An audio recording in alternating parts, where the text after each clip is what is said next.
Olá pessoal, como é que vocês estão? Tudo bem? Espero que vocês estejam bem. Bom dia, boa tarde, boa noite. Essa é mais uma aula remota do sexto ano que vai contemplar exatamente o processo de formação das civilizações.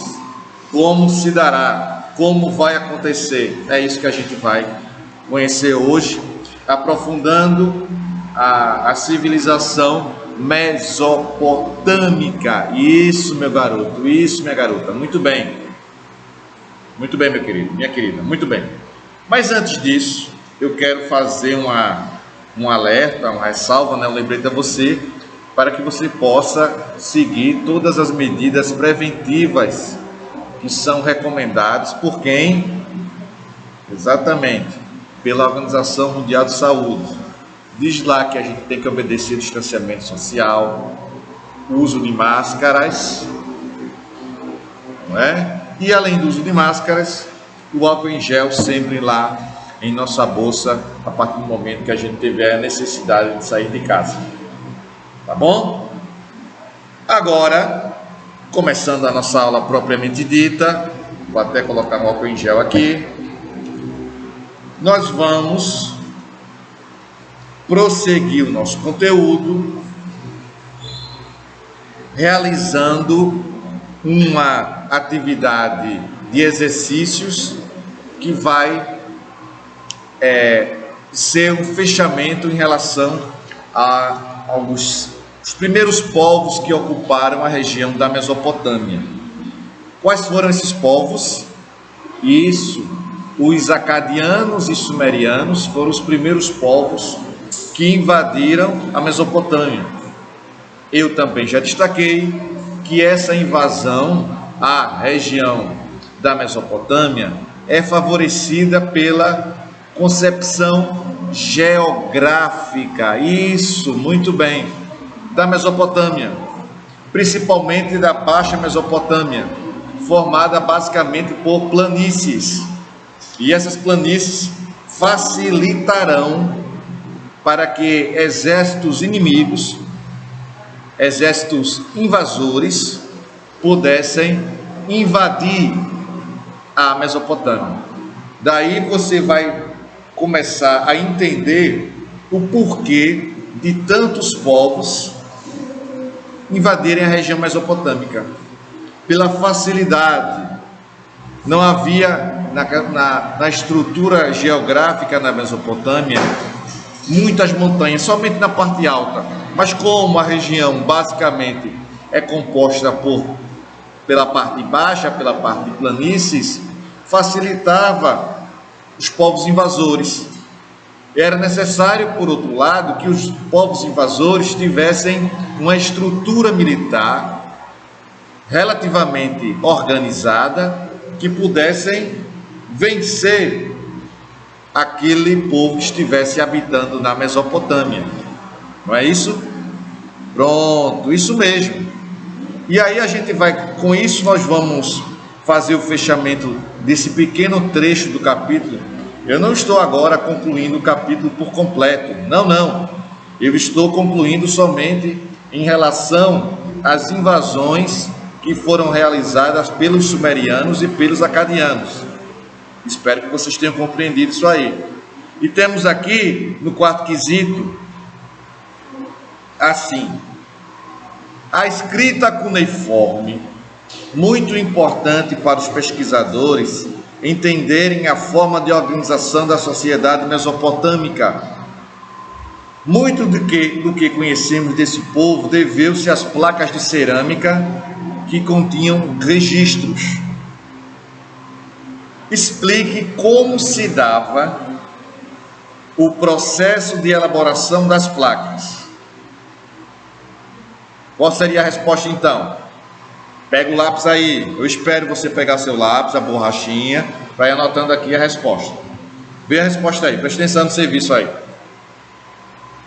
Diz assim: a escrita cuneiforme, vírgula, que recebeu esse nome por ter formato de cunha, vírgula, foi decisiva para o registro da história desse povo. Foi decisiva para o registro da história desse povo. Ponto. Iniciou-se com imagens simples, vírgula, que evoluíram para símbolos pictográficos, ponto, pictográficos, ponto. Essa escrita era registrada em placas de barro, ponto. A massa mole de argila, era grafada usando-se estiletes. A massa mole de argila era grafada usando estilete. Ponto. Depois as peças eram cozidas. Vírgula,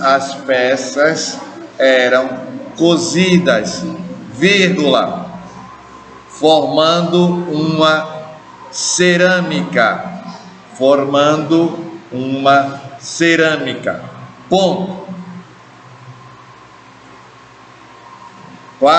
Quarta questão foi essa. Vamos agora para a quinta questão. Ainda na página 76.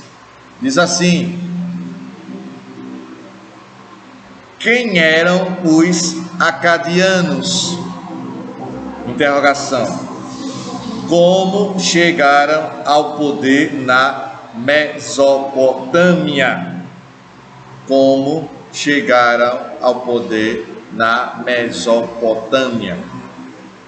A resposta, vamos ver aí. Pega o lápis novamente aí. Eram povos nômades. Você, não é para compensar agora não, vou explicar aqui. Esse termo nômade não aparece para você pela primeira vez, você já vivenciou. Esse termo nômade apareceu quando, professor? Isso, apareceu quando a gente estudou a pré-história, não foi? Eu mencionei, eu afirmei que os primeiros hominídeos, eles eram o quê? Isso, muito bem, eles eram nômades. Depois esses hominídeos se tornaram, isso, sedentários. Eles se fixaram em determinadas regiões. Dê atenção aí. A resposta, voltando para a resposta da quinta questão. Eram povos nômades,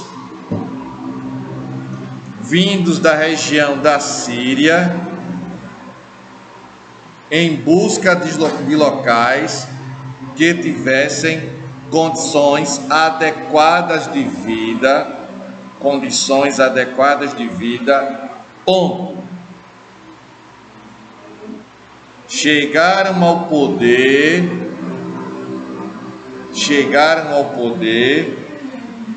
invadindo o norte da Mesopotâmia,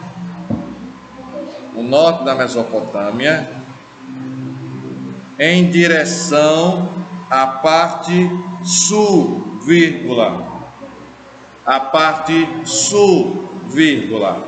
onde conquistaram as cidades-estado sumerianas por volta de 2400 a.C.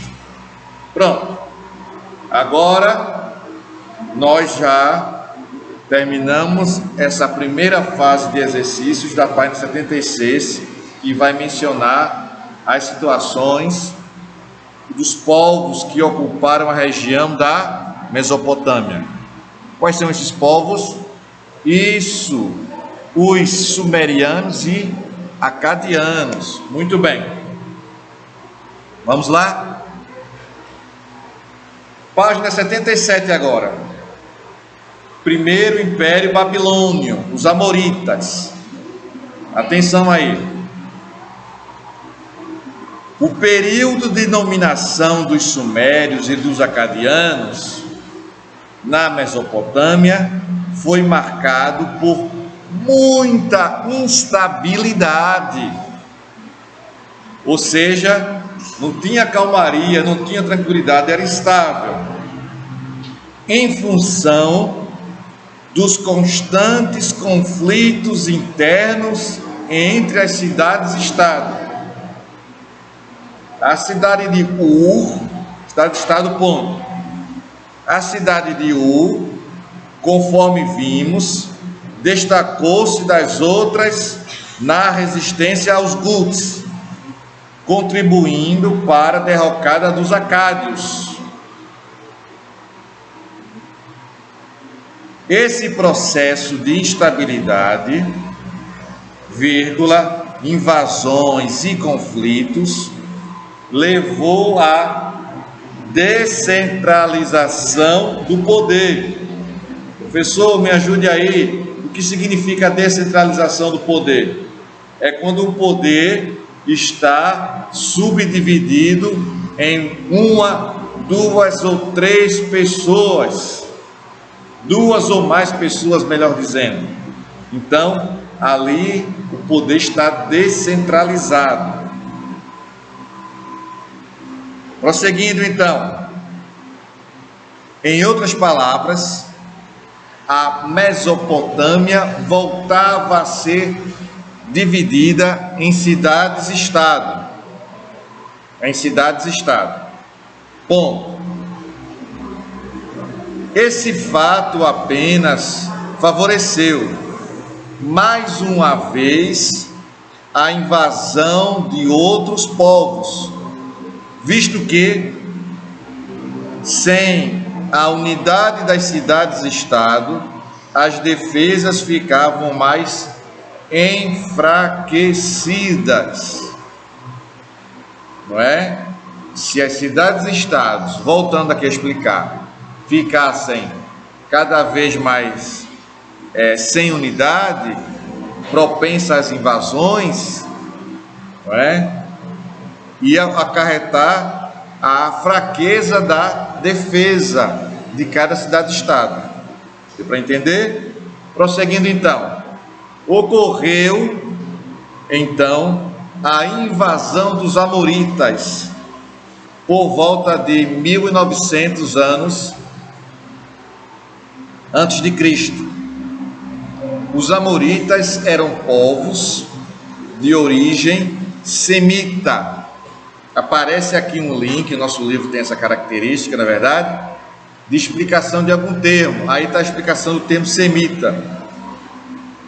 Semitas são aqueles descendentes do filho de Noé, Sem.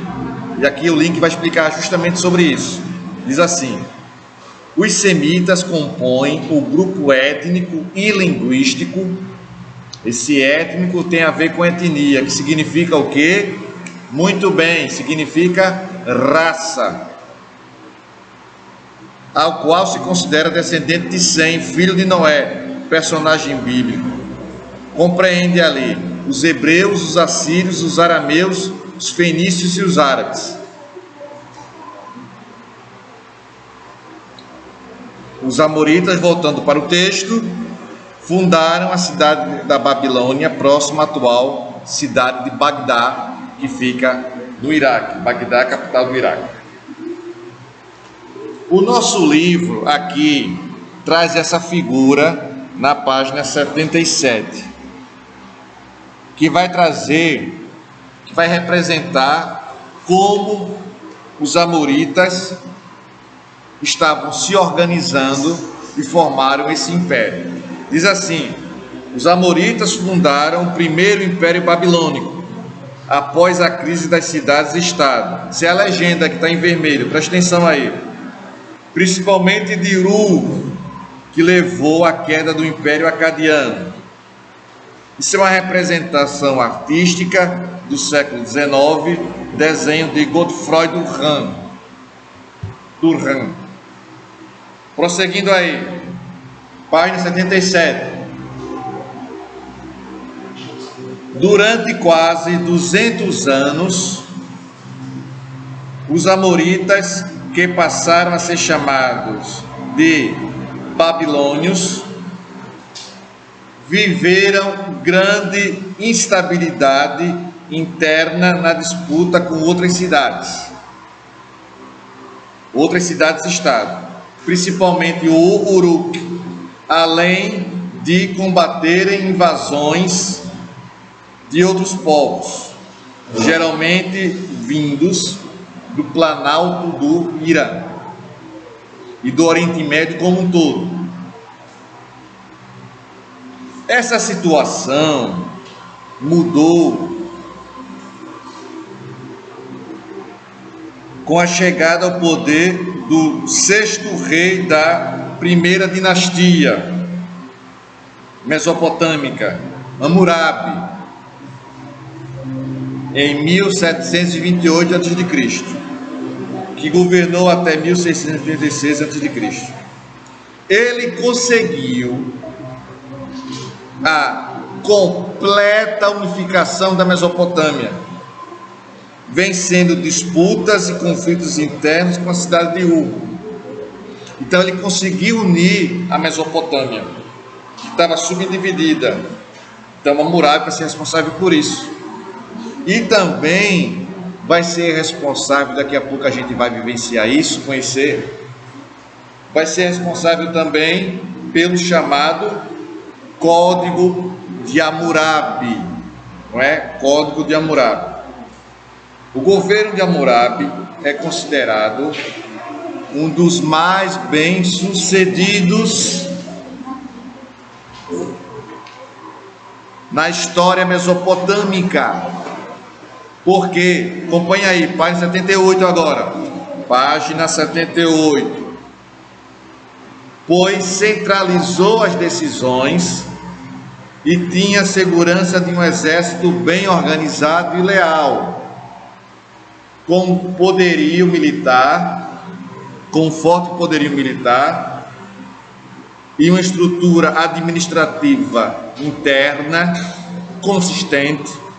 A Babilônia se tornou uma das grandes potências comerciais da antiguidade.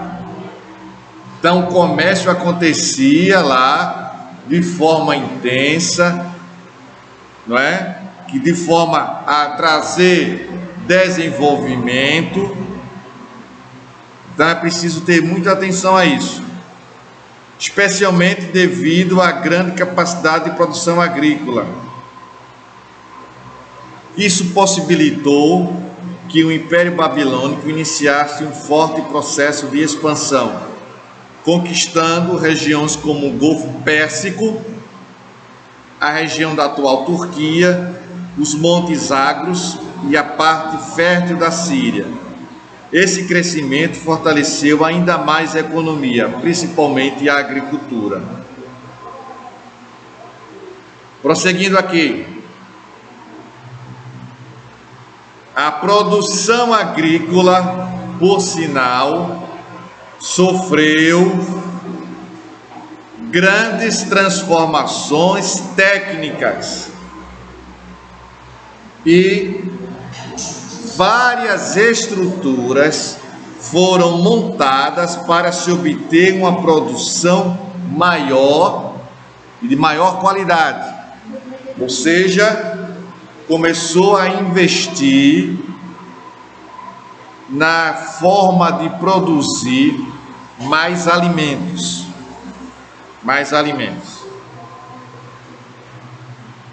Continuando aqui, página 78.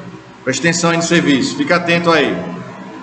Entre elas, diques e barragens e canais de irrigação, o que ajudou a controlar as cheias e vazantes dos rios Tigre e Eufrates. O poder real, exercendo maior controle sobre a produção, foi fortalecido. Prosseguindo, outra característica marcante do governo de Hammurabi foi a criação, olha aí, do primeiro Código Civil, do primeiro Código de Leis. Presta atenção aí.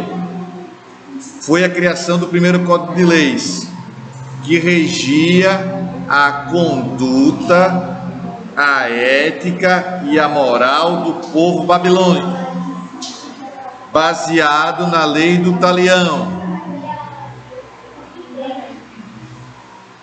Olho por olho, dente por dente. Essa frase, não é? Esse termo, você já pode ter ouvido falar. Olho por olho, dente por dente. Significa, se você cometer um crime, você vai pagar de acordo com o crime que você cometeu. Um exemplo disso vai ser agora. Alguns exemplos dessas penas aplicadas. Se alguém roubasse, teria as mãos cortadas. Essa era a punição. Se a esposa traísse seu marido, ela e o amante seriam amarrados a uma pedra e jogados em um rio. Não é? Mas numa sociedade machista não se aplicava a mesma pena no caso do marido ter traído a esposa. Outro item: se um arquiteto construísse uma casa e esta porventura desabasse, matando o dono, o arquiteto seria condenado à morte. O arquiteto seria condenado à morte.